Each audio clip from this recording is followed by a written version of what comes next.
All right, another great episode of Fear the Walking Dead coming and gone. Like it. We haven't discussed it all. Generally, we'll touch base a little bit, right? But we literally just watched. Just finished watching it. Yes, I really liked it. I will say before we get into it, I'm Justin. Proper introductions. I'm JP, and Matty D will not be with us today. He's helping his dear old dad do something around the house this morning. Which he doesn't keep up with the show anyway, so he, just said he'd leave it to us. He just likes hanging out. Yeah, but here we go. So which episode? I know this sounds very unprofessional, but it's been a busy morning. This was episode number 5. Okay, and number 5. Exactly remember the title, but not a super important, I guess. No. What's the name, right? Right. Rose would smell just as sweet, and this episode was pretty sweet, if you ask me. I thought so, and the thing is, I could see where some people might call this a slower episode, and maybe it's just because I'm partial to John Dory, but I really enjoyed this episode. A lot of times when they do the slow backstories or what they get kind of boring at times, like on The Walking Dead and such, but I just really like John Dory. He's working his way to becoming one of my favorite characters in this entire franchise. So I actually enjoyed getting to see him, Yeah, I thought it was great. I was worried you were going to draw parallels with the Beth and Daryl in the Cabin in the Woods episode. Now, I'm glad you didn't because, number one, there was a lot more going on. Right. And, Yeah, no, if you do listen to this podcast regularly, you know that the Beth and Daryl episodes were some of my least favorite of all time. I just thought they were extremely slow and extremely boring. This one, not so much, man. I really like this episode. Yeah, and according to iTunes, Laura is the name of this one, episode 5. The name of, Laura is the name. It's funny because she ends up telling him she loves him, but she never really, she never gave him her real name. She was kind of reminding me of Carol a bit in this episode, just in the way that being tough and being, just being this kind of strong, independent woman, but not really trusting people is what, you know what I mean? Like, I could see her and Carol having a lot of the same strategies as far as survival. I get that. I mean, all I was waiting for all episode was for John Dory to get that butt, man. That's all I was saying about, man, he's sleeping on the couch. He's got a curtain up. Yeah. I mean, a true gentleman. Yeah, a true gentleman. I was, when we saw the description of this episode, not this episode, sorry, the description of John Dory on the AMC website, it said something about, him not being everything he seems, something to that effect. And I was like, and I think there's still more to that whole gas station shooting than he let on. But, I'm glad to see that he seems like a really good guy. He just, in this cruel, hateful new world, you've got to just have some love for these genuinely good people. I'm telling you, nobody's put up quite as good as John Dory. I mean, he's got his cabin. He's got the river right there. I mean, a natural barrier between the walkers. He's secluded, but not too secluded. He's got his kayak. He's got it looked like a wind turbine up there for electricity, some kind of water filtration system. And I mean, we knew he was a good shot, but damn, we really see what a good shot he was in this episode. Oh, man, no kidding. He just and we get a little backstory. Not only is a cop, he's doing the Wild West shows. So, I knew that was going to be somewhere in there. I was like, because I was hoping, please don't have this sharpshooter with these single action pistols and. He's just not a random weirdo that's really good with old-timey Western pistols. Yeah. I don't know if single action is the right term, but my friend Skippy said, they ain't pistols, they're revolvers. Is that what Skippy says? That's what Skippy said. Skippy is a very interesting friend of JP's who knows a lot about Wild West and those old revolvers and such. So, and I told you the episode where Nick gets shot, he said, ain't no way that little girl could make that shot. He recanted that. He said after rewatching, she was a little closer than he expected, so he's recanted that statement. And it's TV. Well, it is TV. That's true. But yeah, let's see. I'm trying to think because it really was just kind of getting to know John Dory. I think was the point of the entire episode. Very tense too. It's good filming and it's a good episode when she survives this whole ordeal, but it still gets you kind of tense because, man, that moment in the pit where she fell down and had all those walkers on her, man, I'm sitting here oh, God, she's gone. And then I'm thinking, no, Justin, she survives. But so good storytelling when it sucks you in that much that you kind of forget, what's going on in the present. Yeah, I'm telling you, man, John Dory is just a stand-up guy. Number one, he kind of, sees to her wound when she's still kind of asleep. He doesn't sneak a peek at her boobs or any of the creepy kind of stuff a guy in. And it was on her side, you know. Yeah. I mean, he could have been like, "Oh, your shirt fell off. I had to take it off to get." He was a true gentleman, right? He was a true gentleman. He plays Scrabble, which means he's kind of a word nerd, which is cool with me. I like how we saw that whole ordeal of him spending the entire day like coming up with words, and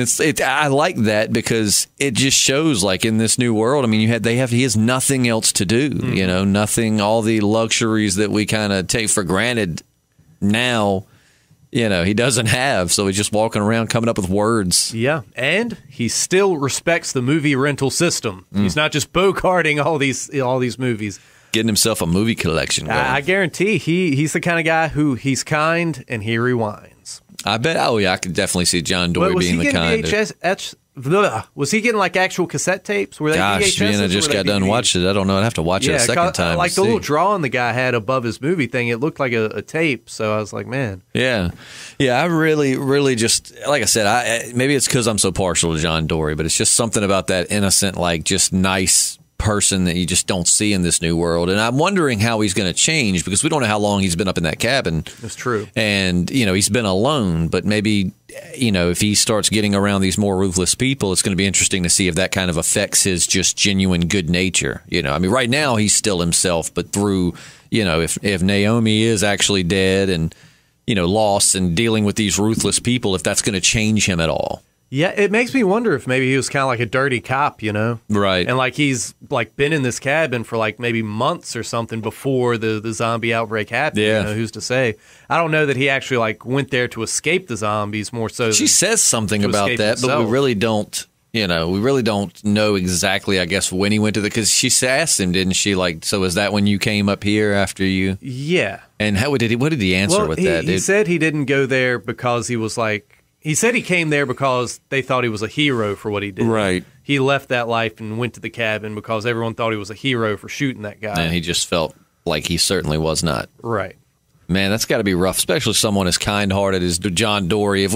I just really hope we don't find out, like you said, he was a dirty cop and he murdered this kid for like possibly ratting him out or something like that. Like, please don't do that to me. Maybe he's got some connection to like Merle and the meth trade. Who's to say? That would be really interesting. What if Merle popped up in like a flashback with John Dory? That would be wild. I've heard rumors that there will be another crossover. Really? And maybe not a permanent. I mean, it's just speculation online, like fan theories. But some people think that there are going to be other characters that will pop up, be it through flashbacks or maybe a permanent crossover.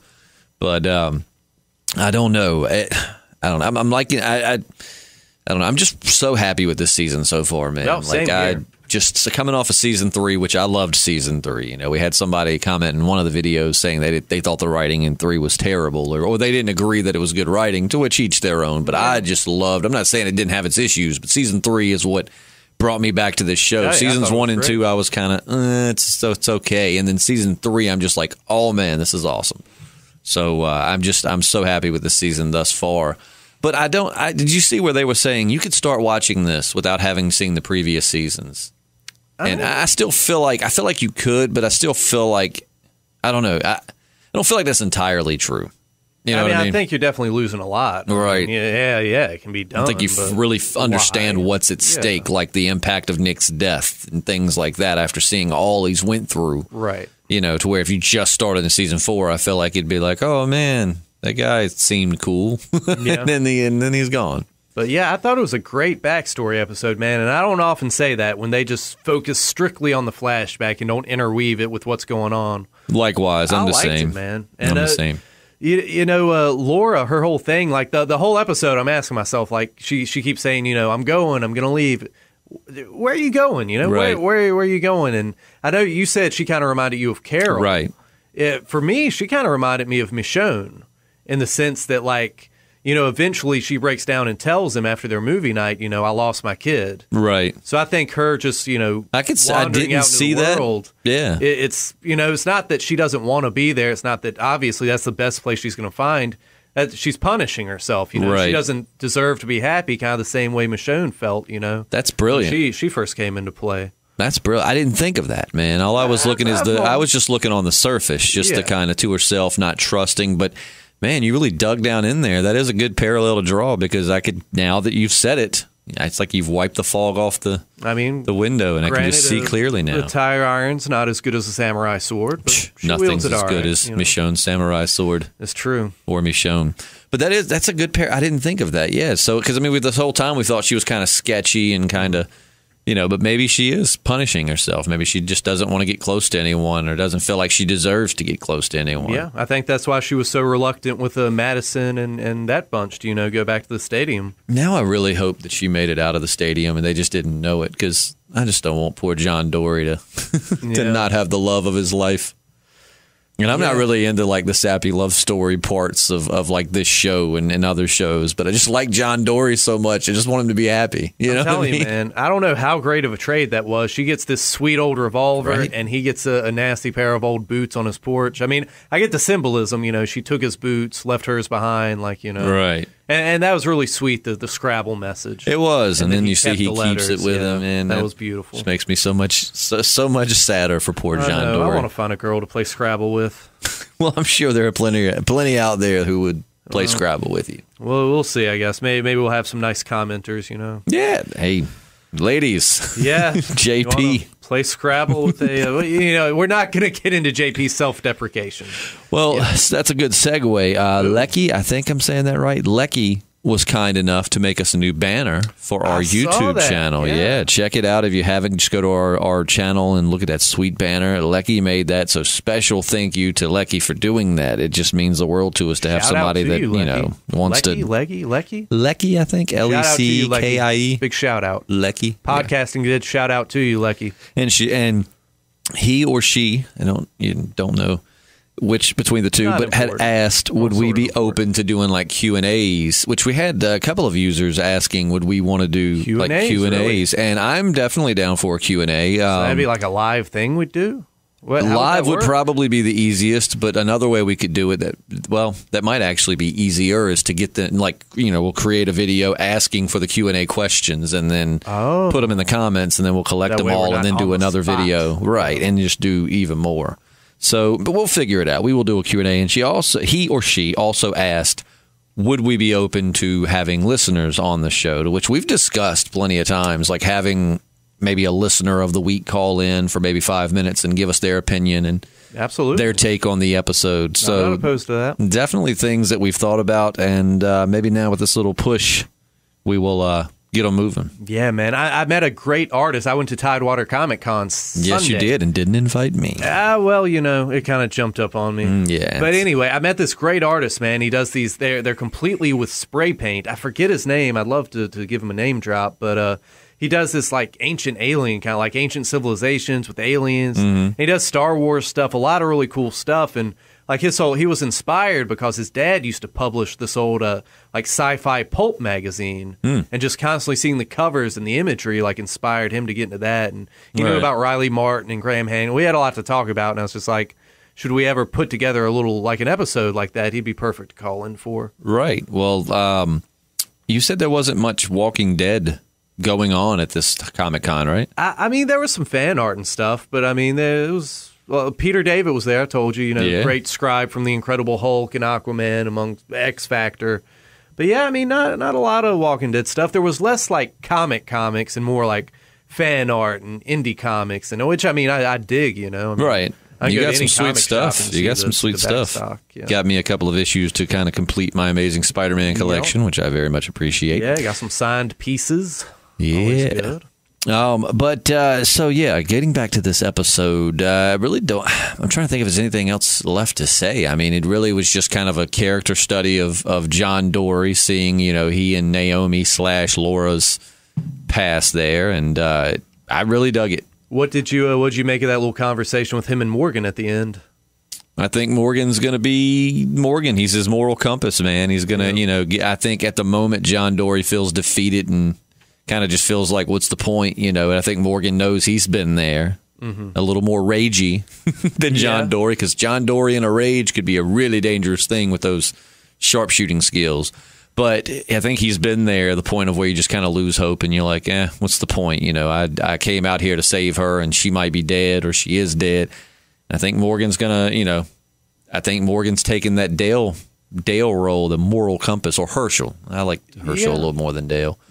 I like Dale, but I just really liked Herschel. Morgan kind of, I wasn't sure. There was a couple times where like he was talking about, she may be gone, the world may be gone, she may be gone, and this awful paraphrasing. But there's still Alicia. And in that moment, I was like, wait, is he trying to hint to John Dory to, even though Laura's gone, go for Alicia, the teenage girl? But then he goes on, Alicia, Strand, he starts naming You just got jealous when he said Strand. That's true. You were like, stay away, John Dory. That's true. But I was like, man, he's not seriously trying to set up John Dory with Alicia. Come on now. What was she like? She was like 18 at the beginning of the show, right? Yeah. So 17, 18-ish. So, I mean, it's been a couple years, right? So she's probably like in her 20s at this point. Yeah. I mean, granted, there's a big age difference. He could probably be her dad, but I mean, nonetheless, I mean, Nard Dog dated Aaron in The Office. That's true. They were quite a bit apart too, and it was. Yeah. And, man, I'm going back through that, finished it, and started back over again for like the third, fourth time. No, it's hard to put down. So I've got The Office on my brain.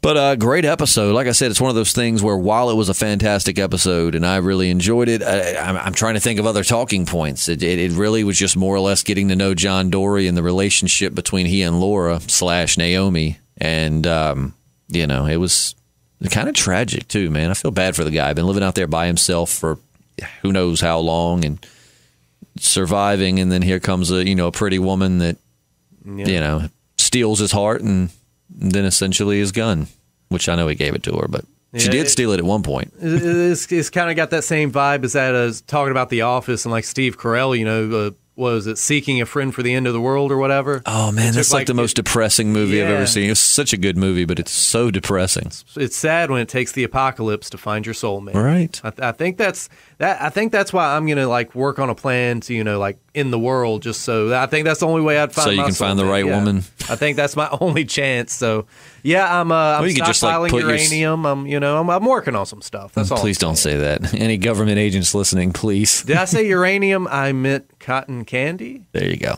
Bring on the apocalypse with cotton candy. I wonder how you would do that. I don't know, man. How would you bring about the apocalypse with cotton candy?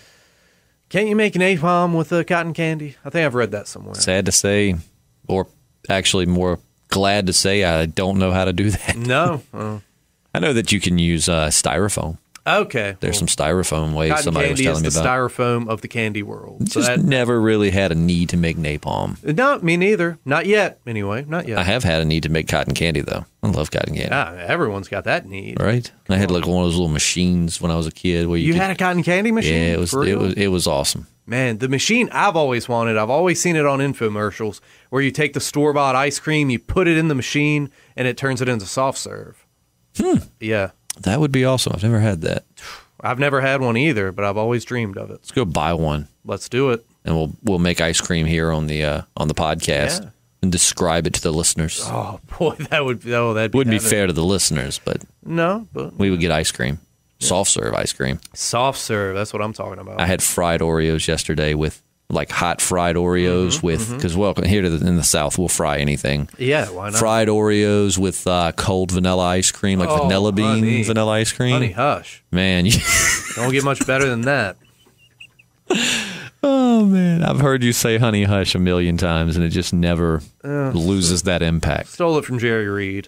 I mean, it never loses it. Our listeners may not know, but I'm a classic country DJ. He is. I do rock. JP does classic country. Yeah. All right, so put your hand under the table, and you're far enough away from me that doesn't sound seductive. Yeah, I was getting ready to say. And hold up the stars that you would give this episode on your fingers. All right. All right, and go. Okay, well, see, this right here, I'm doing the thumb kind of half in, half out. That's for 4.5. You gave it 5. I'm giving it 5. You haven't given an episode 5 yet, have you? Not this season. Not for Fear the Walking Dead, man. It just warmed my heart. It was some really great zombie scenes, like that zombie with the machete through it that was getting through the Jeep window. That was a really cool scene. Great idea, by the way, Laura. You brought like 1 million zombies off that bridge, So, yeah. I gave it a 4.5, man, because being that I don't typically like these these backstory. Is that the right backstory episodes? Yeah. Because they tend to be slower. You know what I mean? They can be very draggy and slow, and you kind of like it's the first backstory episode I feel like I've seen, at least in a while, where I got really wrapped up in it to the point where I wasn't wondering what's happening in the present. You know what I mean? A lot of times when they show you backstories, you're kind of like, all right, this is cool, but like, where are Rick and group? What's happening with the whoever? So this one, I'm just so into it. I'm like, oh wait, that was a backstory episode, wasn't it? Another great episode from this show. I'm just so happy with this season and this show right now. Man, I hope they keep it up. As do I. It's a happy world we live in. The Fear the Walking Dead's gotten really good. There's 70 more episodes of Rick and Morty coming out. I read that, yeah. The Red Sox aren't doing quite as good as they were at the beginning of the season, but that's neither here nor there. No. You know I'm not a sports guy, so I can't really comment. Yeah, but good year so far. Good hopefully year. They'll pick it up. The Red Sox, do some pitching and some catching and some hitting and some spoken throwing. Like a true not baseball fan. Yeah. Well, that is going to wrap it up for us. Once again, we are the Podcasting Dad. If you like what you heard, hit that subscribe like button. We talk about all kinds of content. We still got to do our Oblivion Song podcast. Yeah, we haven't done that. Last week was so busy. So busy. So we also do comic reviews, sometimes movies. We haven't done movies. I've seen the Avengers Infinity War 3 times. We totally should do a review on it, but at this point, it'd get lost in the stack of reviews. What is there really left to say? I mean, it's been so many reviews, and then on top of that, you already got people talking about the next one. So, but if you're one of like the 5 people that haven't seen it yet, seriously, somebody's going to correct and be like, oh, it's going to end up being like 30 people that are, but if you're one of the few people that haven't seen it, seriously, even if you don't like superhero movies, it's worth seeing. A favor. Treat yourself. Yeah, treat yourself. But I'm Justin. And I'm JP. And we'll catch you next time.